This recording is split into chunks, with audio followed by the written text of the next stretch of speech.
Hello everyone, my name is Eleni Fleury and I am the survivor advocate here at S.A.F.E.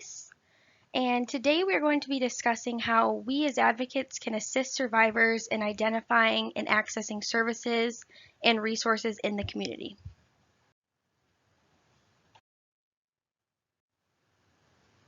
So to begin, I would like to discuss how individuals can access safe place services. So we do have a lot of individuals that hear about our services or are referred from law enforcement. So when an officer responds to a scene where intimate partner domestic violence is present, they will administer what is called the lethality assessment protocol or LAP assessment. And this is basically a series of questions that are asked to the survivor to help identify the lethality of their situation. So if a survivor triggers high lethality, the officer will contact Safe Place and connect that client to an advocate. It's completely up to the client on whether they want to speak with an advocate or if they just want to get the information. So next time, if their situation does escalate, they will have that information and they know that they can call us for resources. We do also have a good relationship with different hospitals and healthcare and mental health care agencies in our community. And some of our advocates have recently gone into those agencies and given presentations about our services. And so they know the signs of intimate partner domestic violence and they can refer their patients and clients to our services if they do come across a survivor. We do also have relationships with different social service agencies in the community, and we do get a lot of referrals from them as well. They may be working with an individual that um, shares that they are in an intimate partner domestic violence relationship, and they will oftentimes refer to us. Same with the National DV hotline, we get referrals from legal services. We do have a social media page on Facebook, and we do have our website online. So we do get quite a bit of referrals from those two places, either from an individual seeking assistance or their family member. We have a lot of information on how to assist a family member or a friend that might be in that situation. And we also get referrals from local shelters.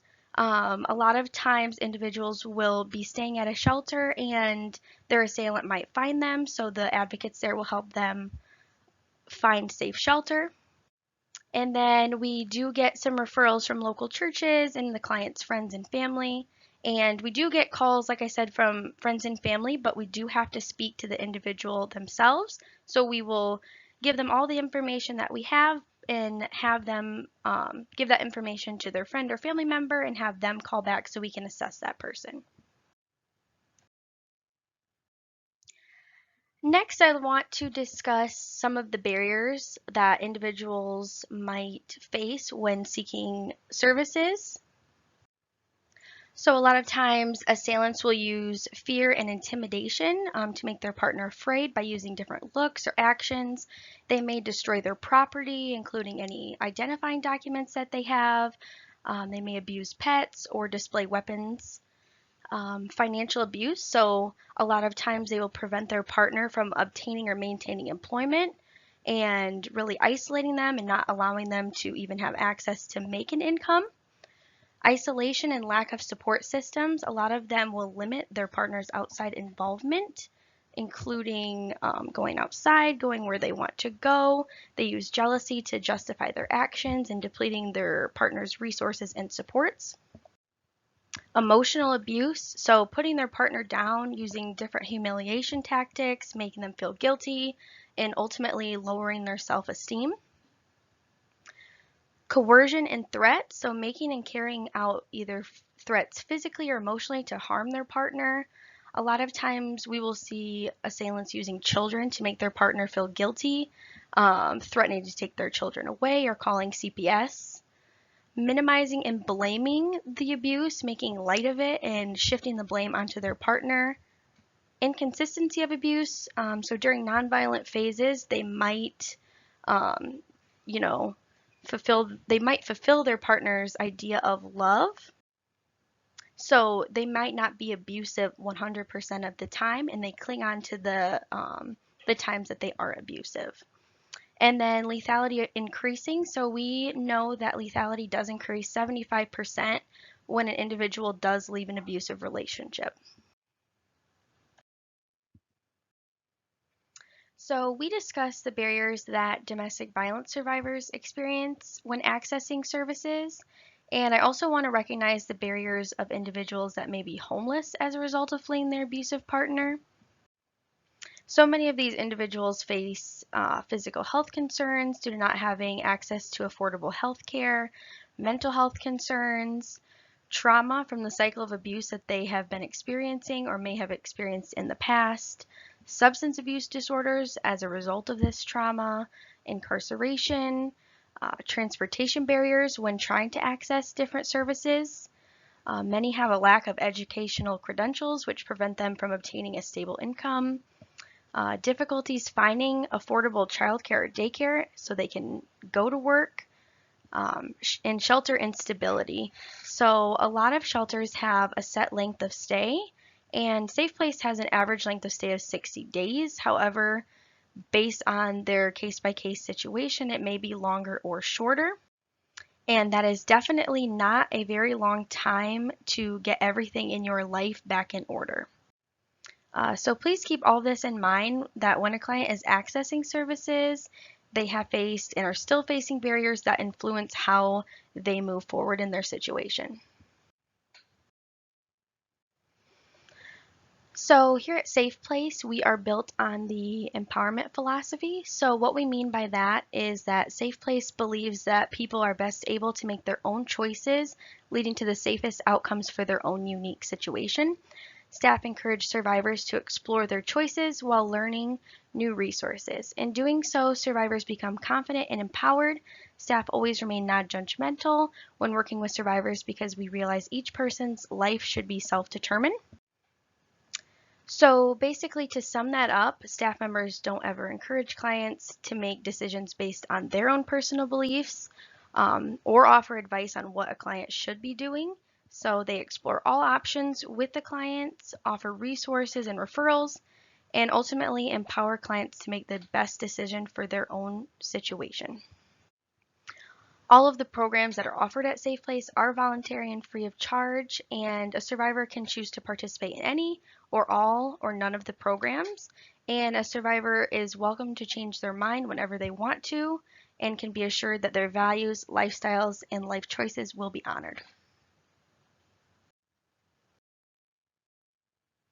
Some important things to note: a client doesn't actually have to be residing in our shelter to receive Safe Place services. We actually serve more non-residential clients than residential clients each year through our counseling program and through our legal advocacy program.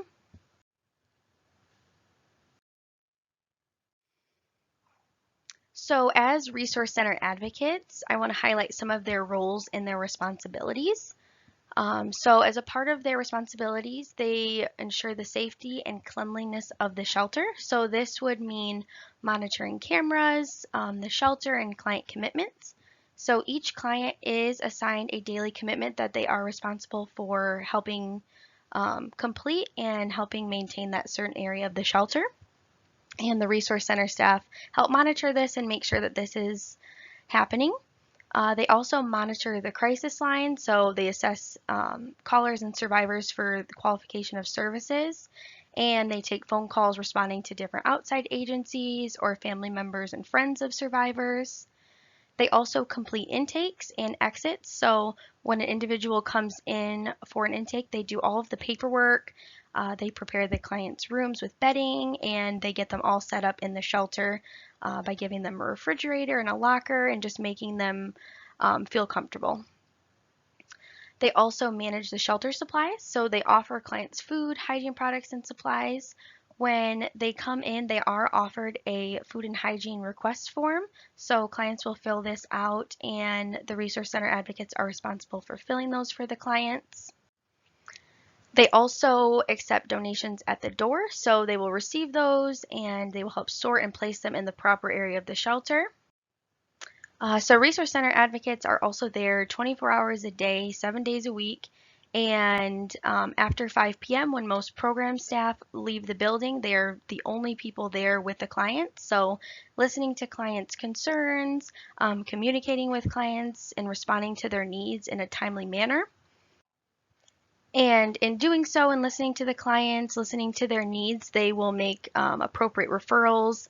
They will make referrals to different residential services, such as legal advocates, myself, the survivor advocate, or the children's advocate or counselors. And next, I want to discuss the survivor advocate roles and responsibilities and how that is different from the roles and responsibilities of a resource center advocate. So, as a survivor advocate, I primarily provide supportive client services. So, I meet with clients to make sure that their needs are met. In doing so, I also help identify their goals. So, we complete an initial assessment to identify their goals and establish an action plan to help them complete those goals. I also assist them in coordinating and linking referrals. So based on that assessment, I will make referrals both inside and outside of the agency. And during their stay, I offer ongoing support. So as clients need, I'm available by appointment and they are able to make their appointments in the resource center. My schedule is always in there and I am available as they need.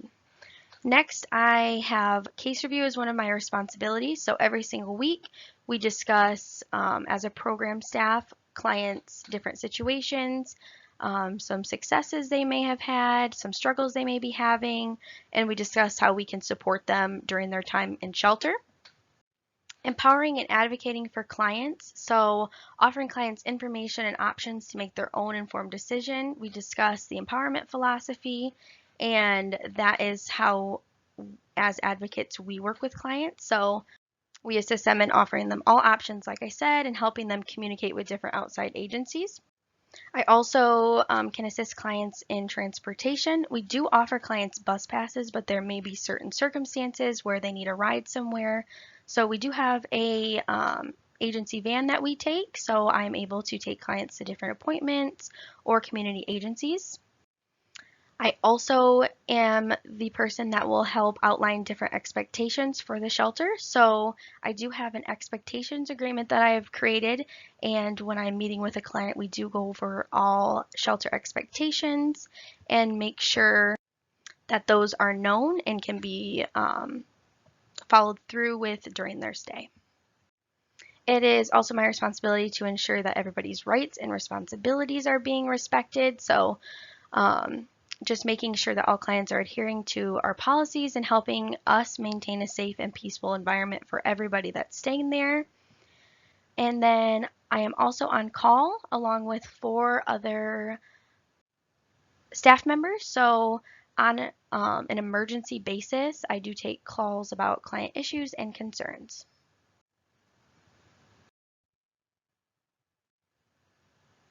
So we discussed the roles and responsibilities of the Resource Center advocates and how they differ from the responsibility of my role as the survivor advocate. And I want to discuss a little bit more in depth on what an initial appointment looks like when a client comes to meet with me for the first time. So I always like to allow time for the client to share their story if they feel comfortable in doing so. So some clients may be sharing their story for the first time, whereas other clients have shared their story with so many different service agencies that they don't feel comfortable in doing so, and that is completely fine. It is 100% their choice, but either way, I am there to listen and be supportive. Next, I like to complete an assessment where I collect their background information. So we will identify if the individual has any income, information about their children. Are they enrolled in school? Are they in need of counseling from any trauma or abuse that they may have experienced? For housing, do they have anything lined up for housing? Do they have any evictions? Do they owe any past utility bills that they need to get sorted out? Are they looking to enroll in any educational programs? Are they signed up for financial benefits? So do they have food assistance benefits? Are they in need of cash assistance or in need to sign up for any health care? Are they seeking any mental health resources? And basically to identify, are their basic needs being met? Do they have clothing? Do they have food? Are they in need of transportation? A lot of times our clients will rely on their assailants to take them to and from work. And when they enter shelter, that obviously is not an option for them anymore. So how can we support them in offering them bus passes or helping them get to their appointments? And did they disclose any substance abuse concerns that we may want to offer them some referrals for? So all of that information is collected and is used to help identify any goals that the client might have and help them establish those goals. And once those are established, that helps me provide the appropriate referrals to both inside or outside the agency. So are they seeking legal advocacy or are they seeking counseling? I can refer them to our legal advocates or counselors, or maybe they are seeking specific mental health resources. I can refer them outside of the agency for that. And lastly, we discuss shelter expectations. So like I mentioned before, we do have an expectations agreement that I will read with the client, and they will initial along with me when I'm reading it, so we know that we are both on the same page. So they know the expectations and can have a smooth transition into shelter. So we discussed how that information is collected from clients and how we decide on what referrals we're going to be making. So I wanted to discuss some community resources that we refer quite often to. So starting out with housing. The main one that we refer to is Summit Point Housing, which is also called HARA, or the Housing Assessment Resource Agency.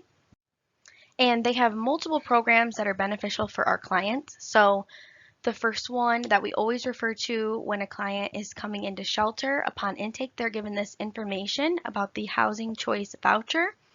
And basically what this is housing assistance vouchers for individuals that are experiencing homelessness. So they must be experiencing homelessness and staying in a shelter. This doesn't mean that they can be couch surfing or staying with a friend and family. They do need to stay in shelter in order to verify that they are homeless. So they need a letter from us stating that they are homeless. They need to have some source of income and valid identifying documents in order to qualify. They also have a rapid rehousing program, which is assistance with security deposit and up to 6 months of rental assistance for individuals experiencing homelessness. And they also have ESG funds, so Emergency Solutions Grant. That is assistance with first month's rent and security deposit for up to $350, and that is also for individuals that are experiencing homelessness. And HHAP, the Homeless Housing Assistance Project, this is funding that also assists with security deposits for up to $350 for individuals experiencing a physical or mental illness. So that individual does have to have a note from a doctor or a mental health care agency proving that they are experiencing a physical or mental illness in order to qualify. Another housing resource in the community is the Battle Creek Housing Commission. They also have several programs. They have the Section 8 housing program. There are currently no openings and they are not accepting any applications. And the waiting list can be up to 1 or 2 years. And in order to apply, you do have to have all valid identifying documents. And next, they do offer public housing. So they have housing for individuals with disabilities, the elderly and families. There is actually no income required, and it's only based on your credit and your criminal history.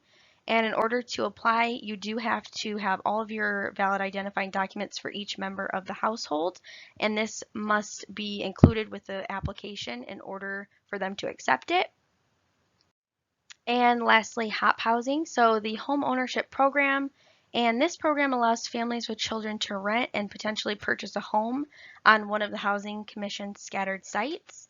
So the family's total household income must exceed $18,000 a year in order to qualify for that program. And lastly, Safe Place does have a resource binder where we have all this information, and the Survivor Advocate also offers clients private landlord and apartment listings, and assistance with printing off, filling out, and submitting applications. Next, I want to discuss transportation in the community. And unfortunately, I do want to highlight that Battle Creek does have a very limited transportation, but these are the ones that we refer our clients to most often. So Battle Creek Transit, it is public transportation to all Battle Creek residents, and we do offer each client 8 bus passes per month, and they are in operation on weekdays and Saturdays. Next is the Battle Creek Teletransit. So this is a door-to-door public transportation service. So individuals can call from their home and be picked up, or they can call from the shelter and be picked up. And this operates weekdays and Saturdays. Next is BC Go, which is a fairly new resource in the community, and it is an on-demand shared ride service. So basically like a bus, but goes door to door and picks individuals up. It does not operate on weekdays, only on weekends.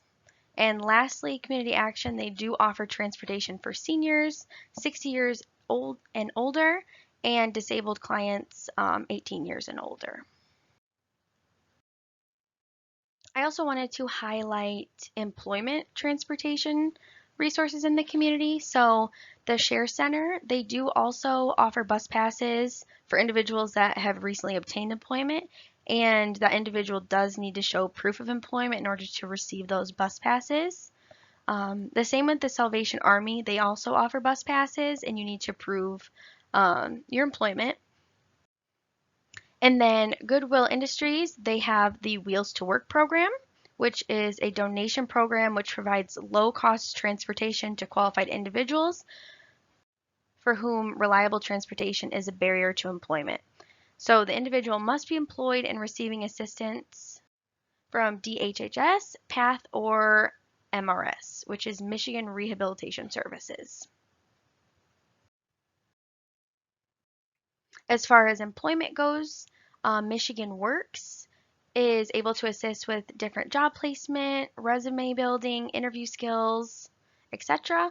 And like I had mentioned before, Michigan Rehabilitation Services, they offer employment assistance to individuals experiencing a mental or physical illness. So they work with that individual to find a fit for their physical illness or mental illness that they may be experiencing. The Share Center, they recently hired an employment coach, so they're now offering employment coaching. Goodwill, they offer job advancement training programs. The Women's Co-op, they offer employment assistance through a work experience program that allows their members to develop employment skills. And they also have assistance with obtaining interviewing clothes. And then Safe Place, we do offer local staffing agencies and agencies that assist with felony employment, and we try to keep those as up to date as possible, so our clients have the most accurate information when it comes to looking for employment. As far as education goes, the Women's Co-op also offers GED preparation and specialized training programs like I had mentioned before. The YWCA also offers GED preparation along with Battle Creek Public Schools. And Kellogg Community College offers a manufacturing assembly program, or called CAMA, and they also offer certified nursing assistance programs, all free of charge. And lastly, VOSIS, they offer language classes.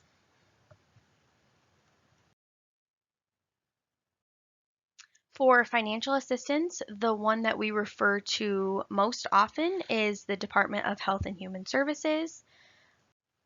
So an individual can go down to the DHS office, or they can apply through mibridges.michigan.gov, and that is something that I can help clients do right in my office so they don't have to go down to the DHS office. So some programs that DHS has available for financial assistance are cash assistance, and this is available for eligible pregnant women and low-income families with minor children and eligible disabled adults. They also assist with child development and costs. So childcare assistance is available for individuals who are employed, attending college, or completing a high school, or participating in an approved counseling treatment program. They also offer food assistance, so food stamps, and all eligibility is based on several different factors, including the financial situation of all household members. DHS is also where you can sign up for WIC, so assistance with prenatal care, milk, formula, and healthcare coverage. So clients can sign up for um, medical assistance programs, which are determined by age, income, financial resources for eligibility. And then lastly, the State Emergency Relief, or SER, is assistance with heat, past utilities, energy, home repairs, burial costs, and they also assist with relocation if you need assistance with first month's rent or security deposit. They can also help with that if you are experiencing homelessness or domestic violence, which is really helpful. And continuing on with financial assistance, we do have a good partnership with many churches in the community that have offered our clients gas cards or assistance with relocating if their assailant has found them and we are no longer a safe place. Community Action, they assist with emergency rental and utility assistance along with consumers. They have their CARE program, which is the Consumers Affordable Resource for Energy program, which pays a portion of your monthly bill and any past due balance that you may have, and it will be gradually forgiven. The Salvation Army, they have emergency rental and utility assistance as well, along with True North. And then in general, we always refer clients to contact 211. They're going to have the most updated information on which places have funding for assistance with financial assistance, and it is a great resource. So for identifying documentation, a lot of clients enter the shelter and they don't have this identifying documentation such as IDs or birth certificates or social security cards, because in a lot of instances they are destroyed by the assailant or they may be left behind when the survivor flees.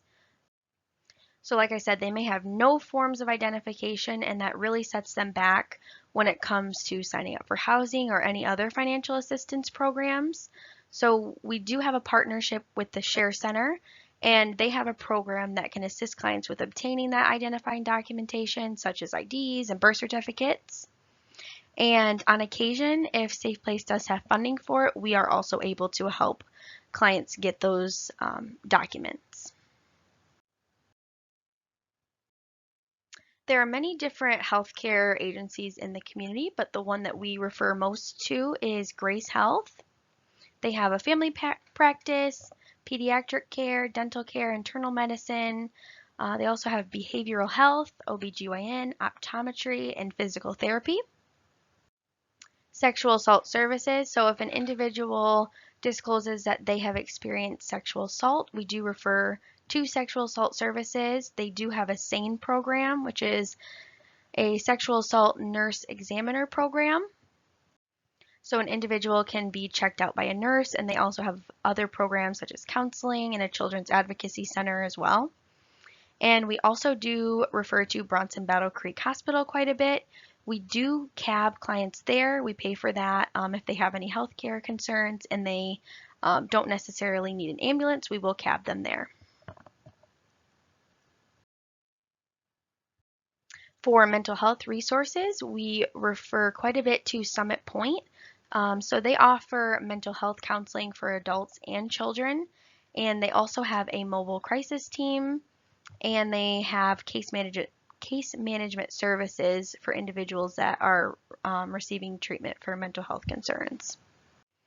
And like I mentioned before, sexual assault services, they have their 24-hour crisis line, counseling services for both adults and children. They do have a children advocacy center. And then, like I mentioned before, their sexual assault nurse examiners program.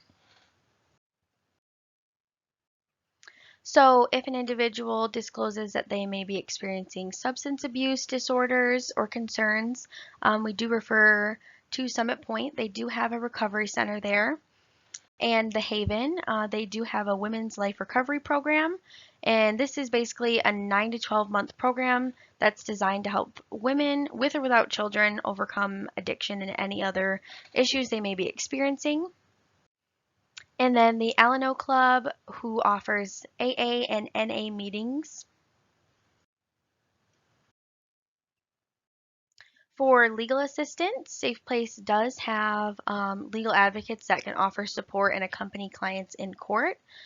We do have PPO assistants, so we do collaborate with the Circuit Court Clerk's PPO office, and we do have one of our legal advocates that assists clients through that process. We also have another legal advocate that specializes more in divorce and custody assistance, and they collaborate with legal services. So Legal Services of South Central Michigan is who we partner with, and they provide free legal advice and representation to low-income families and older adults in several counties, including Calhoun, Berry, and Eaton counties, which are all the counties that we serve. And I want to highlight the difference between our legal advocates and referring to legal services. Our legal advocates are not lawyers and they can't offer any legal advice. That is when we would refer to legal services because they do offer legal advice and representation. Infant and children and youth resources, community action, they do have the Head Start program and the Early Head Start program. And Safe Place, we do offer a list of DHS approved child care centers. We do have a children's counselor and advocate that can assist clients in signing up for this child care. If they need assistance filling out applications for Head Start, she can help with that. The Charitable Union also offers infant formula and clothing for individuals that need it. And the BC Diaper Network offers diapers to families in need, and they are able to get those once a month. Alternatives is an agency that also offers diapers, formula, and infant clothing. And Early Childhood Connections, they offer family coaching for free to families with young children. They offer playgroups, community events, home visits, and referrals.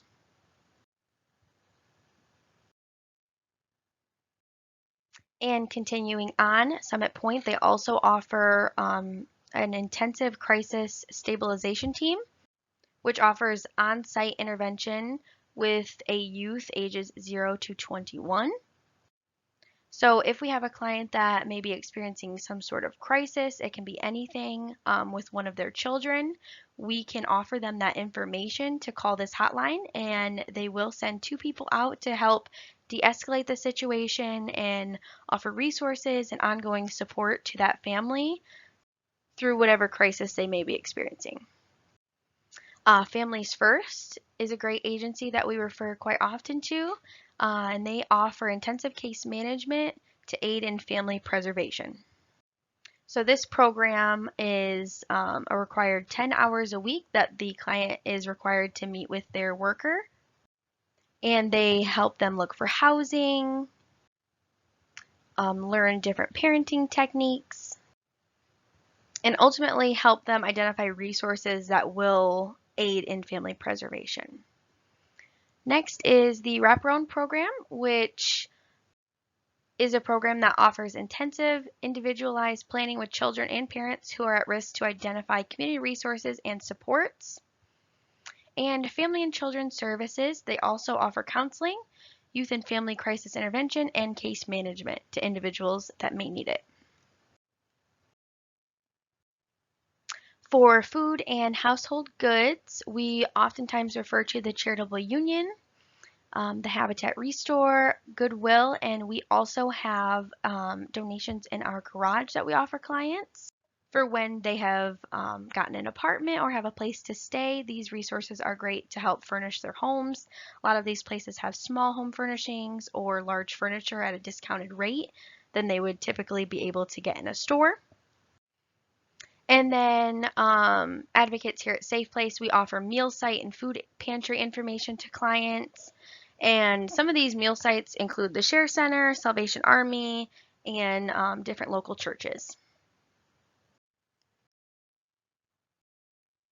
So, a barrier for many survivors that are trying to flee a domestic violence situation is that they don't want to leave their pets. And a lot of times their assailant has threatened to hurt their pets. So, we have partnered with Four Paws Rescue, and they offer pet fostering to our clients for the duration of their shelter stay. And they also assist with vaccinating or spaying and neutering their pet if they haven't previously done so. So this is great because I know a lot of clients will not actually flee their assailant because they don't want to leave their pet. So this is a great option for them. And we have also partnered with the Humane Society, and they will foster pets for up to 2 weeks.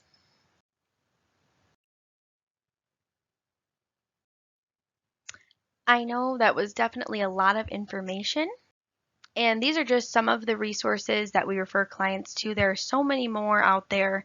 And if you have any questions on any of these resources or want any additional information, please go ahead and you can give me a call. My extension is 269 965 6093, extension 23. Or you can email me at efleury, F as in Frank, Leury, at safeplayshelter.org, and I'd be happy to answer any questions that you may have. Thank you for listening and have a great day.